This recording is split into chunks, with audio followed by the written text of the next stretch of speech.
There's something loose on that mountaintop that's bigger than any man I've ever seen. And stronger.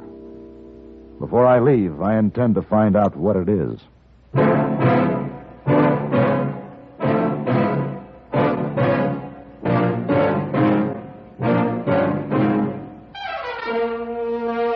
Have Gun.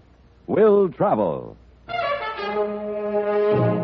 Starring Mr. John Dehner as Paladin.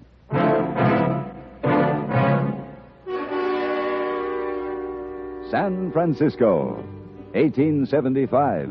The Carlton Hotel. Headquarters of a man called Paladin.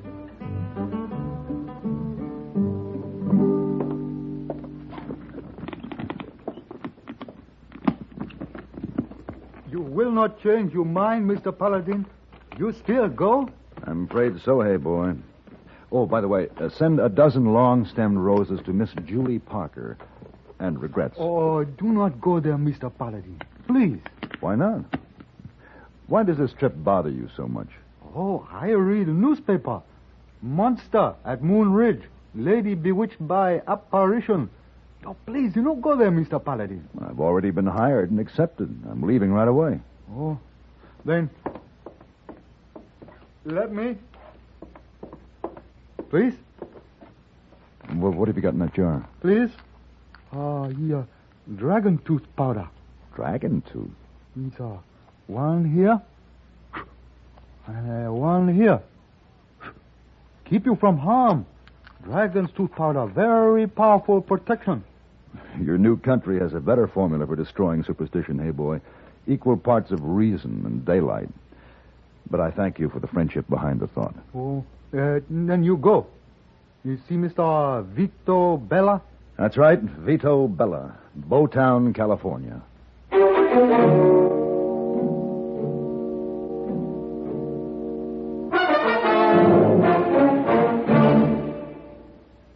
Even if you've had embarrassing dandruff for years, you can get rid of it now in 3 minutes. That's all it takes with Fitch Dandruff Remover Shampoo. Yes, unsightly dandruff's gone in 3 minutes with Fitch, quickest, easiest of all leading shampoos. What's more, using Fitch regularly is guaranteed to keep embarrassing dandruff away. Just apply in the unique Fitch manner. Before you wet hair, rub in 1 minute. This way, Fitch shampoo penetrates right down to the scalp. Next, add water. Lather 1 minute to wash every trace of dandruff out of your hair. Then rinse 1 minute. All that loosened dandruff goes down the drain. In 3 minutes, with Fitch, 1 rubbing, 1 lathering, 1 rinsing, dandruff's gone. At the same time, gentle Fitch can leave your hair up to 35% brighter. To get rid of dandruff problems forever, brighten hair too. Use Fitch regularly. Get Fitch Dandruff Remover Shampoo today, only 59 cents.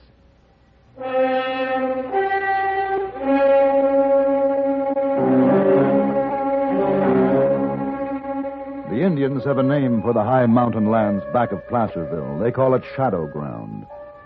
Indians have a way of seeing things in the shape of a piece of land that no white man can see, so they always bypass it. Like the thunder that boiled up against the peaks and rolled down canyons. But then the Indians had little use for gold and silver, and the white men did. And the white men built their town where a teepee village might have been, close to the top of Moon Ridge. It was after dark, and the sky was heavily overcast when I pulled up in front of the sheriff's office in Bowtown.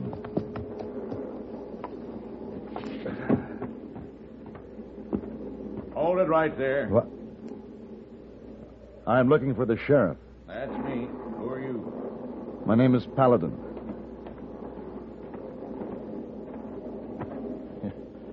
Riding in at night with black horse and black trail clothes. I'm surprised you didn't get your head shot off. Well, do you have to hold that gun on me? Come on in.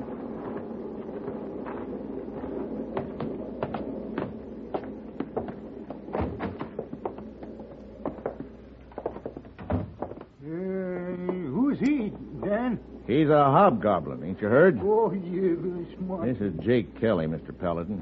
He carries silver bullets in his gun. Really? Claims something grabbed him on top of Moon Ridge one night. Oh, sit down and I'll pour you some coffee. Thanks. Where are you from, Mr. Paladin? San Francisco. Oh, that's a long way. Are you the fellow Vito said he was in for? About Emily? He wants to know what's bothering her. I'm going to try to find out. Well, I'll tell you what's wrong with Emily. She's hexed, that's what. And you know I'm talking true, Dan. If you'd ever ride up there and see her yourself. Sheriff's got to stay around town. Now, you know that. Oh, you ain't set foot out since the time your posse got scattered. No. That was a little accident. A few horses run away and folks build it into something big. There ain't nothing up there. Oh, Miss Paladin, I was as far from it as I am from you. And I seen it. Half man, half bear. And footprints this long. A human at one end, claws at the other. Well, I guess I'll have to see them, too. Boy, you don't believe me. All right. When you get to that Bella place, you ask Emily Bella what carried her off, Yeah, but no, don't ask Dan here. No, yeah. He's sheriff. And if he admitted there was something up there, he'd have to go on out after it. Get out of here, Jake. Now go on. Yeah. Crazy old coot. Sheriff, is there anything valuable up there? Minerals, grazing lands, any reason for someone to scare people away? No. Formation ain't right for gold nor silver. Indians didn't want it. Said it was full of spirits. You know, a short time ago, I was feeling superior to a Chinese friend of mine when he sprinkled dust on my coat. I forgot that he came by his superstitions honestly, that he learned them from the cradle. I can't find the same excuse for you, Sheriff. Well, I ain't superstitious. Why the mistletoe above your door? Oh, that. Forgot it from Christmas, I guess. There's an old belief that it wards off evil spirits. All right, Paladin. The Bella place is north out of town. The last house on the way to Moon Ridge country.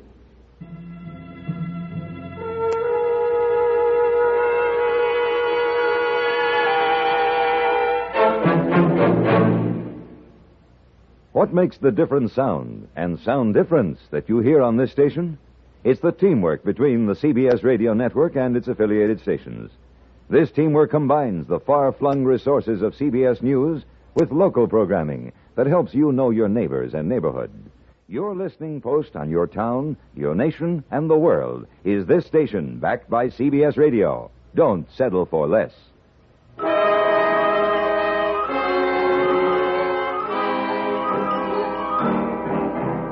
The Bella place was run down and listless, with a small light gleaming in the window, and the figure of a woman seated on the porch steps, a young woman, dark, plain, no shoes or stockings, long hair, and the most vacantly staring eyes I have ever seen.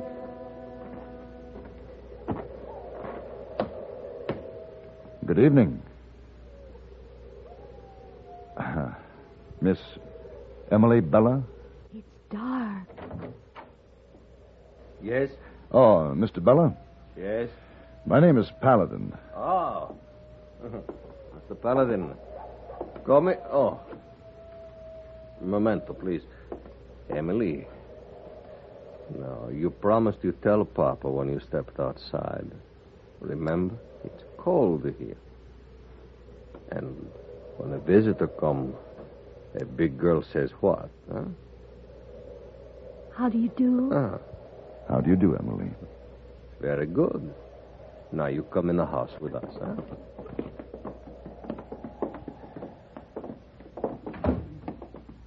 Emily, you can go to your room. A dozen years ago, there was, in this valley, an epidemic. Took my wife, almost my daughter. I'm sorry. Afterwards, Emily's body grew, but her mind... she remains a child. Wine? Please. Yeah. Well, this epidemic, what was it? Oh, we don't know. No doctors here. There was a young boy who was affected the same way. People treat him like an animal. They call him names. They kick him until he's a mother. She took him away. I saw I have to leave, too. Bring Emily here, far from a town. The land here is... it's no good, but we manage. Those dolls are hers? See, she is of an age where toys are pleasant. She's fortunate to have you as a father. I think she's fortunate in other ways. Maybe you don't know what I mean, huh? Perhaps I do. There's nothing shocking, ugly about remaining a child. It's the best age of all. Their world is wonderful, mysterious, half real, half make-believe. The world you and I live in, Mr. Bella, is not always as pleasant. I think you're a wise man, Mr. Paladin. We drink. Salute. Salute. The newspaper said Emily was this way because of shock, some unusual experience.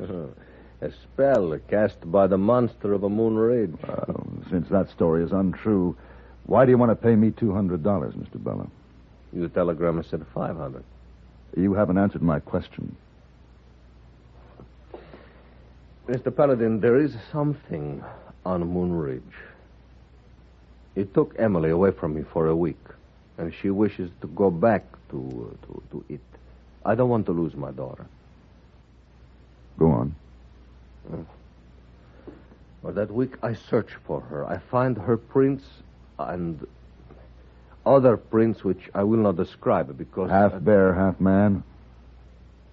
Well, you have heard, huh? Now, she will not tell me, even her father, what kept her there. But she was not harmed. She wishes to return to this Yes. thing? Oh. Yes. She has tried twice to run away.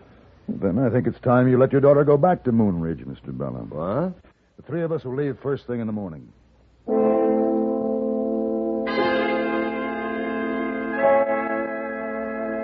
The morning was dark and foreboding with the threat of rain in the air. Low clouds hung over the peaks and in the valleys, twisting the trees into gnarled shapes and making the rocks grotesque and sudden to come upon. All very unreal. But the track we came across on the top of Moon Ridge late that afternoon was real enough. Half a man, half a bear, huh? Maybe. Emily? No, Mr. Paladin, be honest with me, please. What make this print? I don't know, Mr. Bella. No, it's going to be dark less than an hour. Hey, what is that? I'd say it was a bear. Emily! Emily, come back! Paladin, she's going down the canyon. You follow with the horses. I'll try to catch her.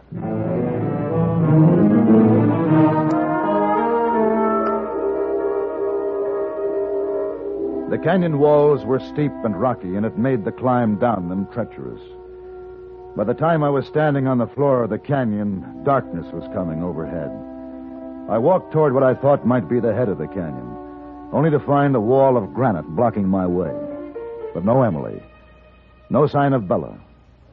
No way out. But something watching me. Something old, bent in tattered clothing, witch-like in the quick look I had, and then gone suddenly. You come back here. All right. I know whoever you are. Listen to this carefully. I have a gun. I'm not going to be frightened away. Are you there? Can you hear me? I warn you that I'm going to...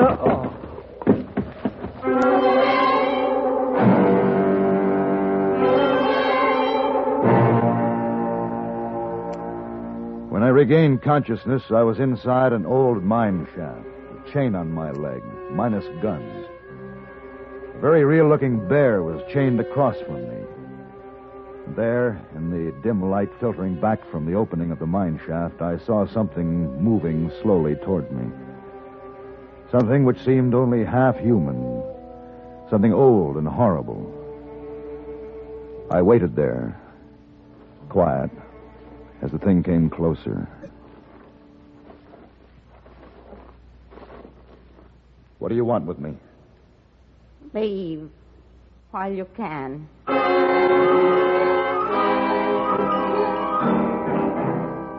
She had dropped a small sledgehammer before she turned and left. It took me the rest of the night to pound out the connecting pin so that I could remove the shackles from my leg. Outside it was morning, bright and clear. Paladin! What? Paladin! Bella! Over here!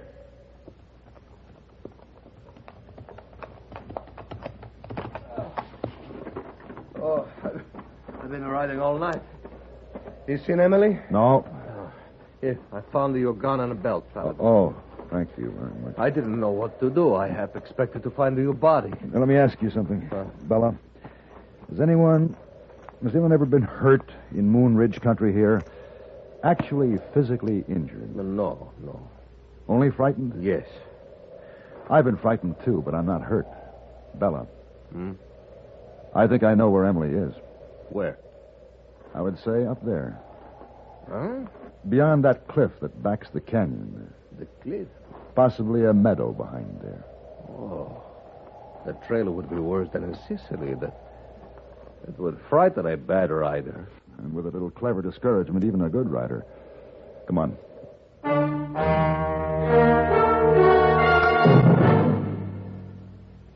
Now there's a luxury car that fits regular parking spaces and ordinary garages that's easy to handle in traffic. It's America's compact luxury car, the Ambassador by Rambler. Now, medium-priced car buyers can have the room, comfort, luxury, and performance they expect in a fine car, but without excessive length, width, and bulk. If other medium-priced cars have sized and priced you out of the market, then you owe it to yourself to test our best. American Motors' finest, the luxuriously compact Ambassador. Note the quality construction and careful attention to detail. Enjoy the most favorable power-to-weight ratio on the medium-priced field with Ambassador's 270-horsepower V8 engine. Try luxury features like individually adjustable front seats that glide back and forth separately. 5 minutes at the wheel of an Ambassador will change your ideas about luxury cars. Test our best, the Ambassador V8 by Rambler. Finest car ever priced so close to the lowest. See, drive the luxurious Ambassador, now at Rambler dealers.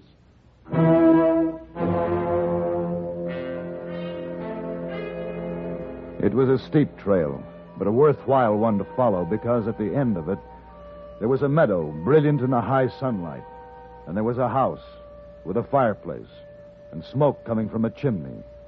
Not very mysterious at all. Hey, someone living up here. Very comfortably, I'd say. Hey, Paladin, look there, across the meadow. Emily, my Emily. Wait. No, wait for what? She may be hurt. Does she sound like she's in trouble, Bella? Look, there's a boy with her. Ah, Do you recognize him? maybe. It could be Maria's boy, the one I told you who was afflicted like Emily. Yes, the mother and son, the ones they ran out of town. Yes. I think it's time that we visit her, huh? There's no need. Maria? Yes, I watched you two climb the trail up there. You have no respect for witches. But I have a great deal of respect for a clever woman.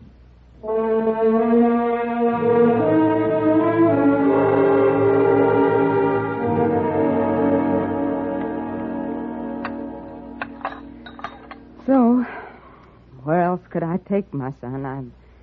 I had no money. I had to find a place where people wouldn't ridicule him. Mr. Bella suffered from the same things. Yes, and once we were old friends, Maria. You should have had faith in me. Well, I should have sent her away the first time she wandered up here, but it's just so good to see children happy together. The soil is good up here? Better than below. More sun and more water. Why talk of it? Why not? Because there's always a man somewhere who won't scare off, like this one. I'm sorry. Materialize an apparition on a broomstick in front of him, and he'll ask it to sweep the floor. The monster footprints I made, half mine, half a bear's, they meant nothing. I've run out of tricks.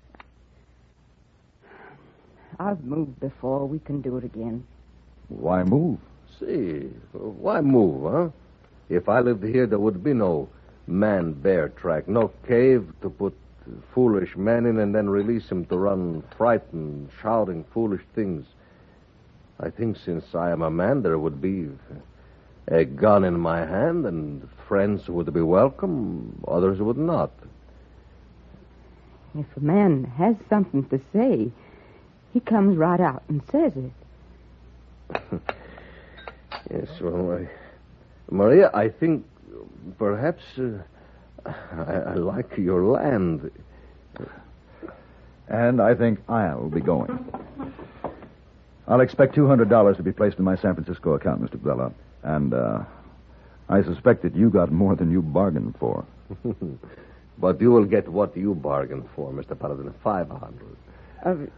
You have to ride through town, I suppose, and talk to the sheriff? No. Ignorant and prejudiced people like to be deceived, and they deserve it when they are. Why confuse them with the truth?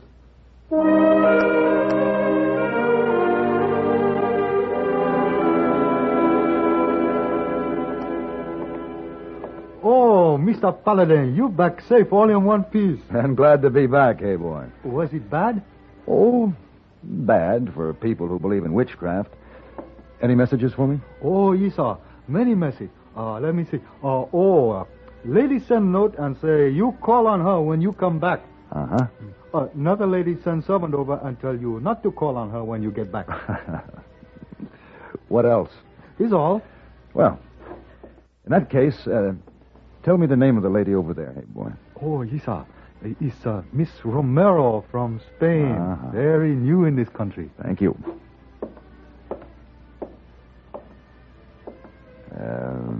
Miss Romero? Oh, why, yes. My name is Paladin. May I be of service to you? Service, senor? Si. It is the custom for a gentleman to offer his services to a lady in this land. Oh? What kind of services? Any kind the lady wishes. Dining in fine restaurants, the theater, the opera. Perhaps a carriage ride to historical points of the city. Your heart names it. I like these customs, senor. But isn't such a relationship fraught with possibilities? Oh, it is, senorita. All kinds of possibilities. Shall we begin with the possibility of dinner this evening?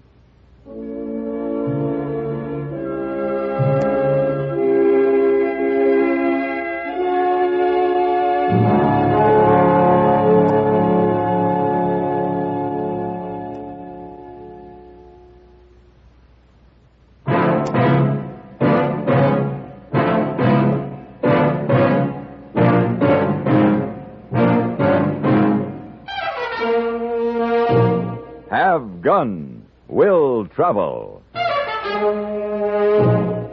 Created by Herb Meadow and Sam Rolfe, is produced and directed by Norman MacDonald and stars John Dehner as Paladin, with Ben Wright as Hayboy. Tonight's story was written by Gene Roddenberry and adapted for radio by John Dawson. Featured in the cast were Lawrence Dobkin, Virginia Christine, Jess Kirkpatrick, and Gene Bates. Hugh Douglas speaking. Join us again next week for Have Gun, Will Travel.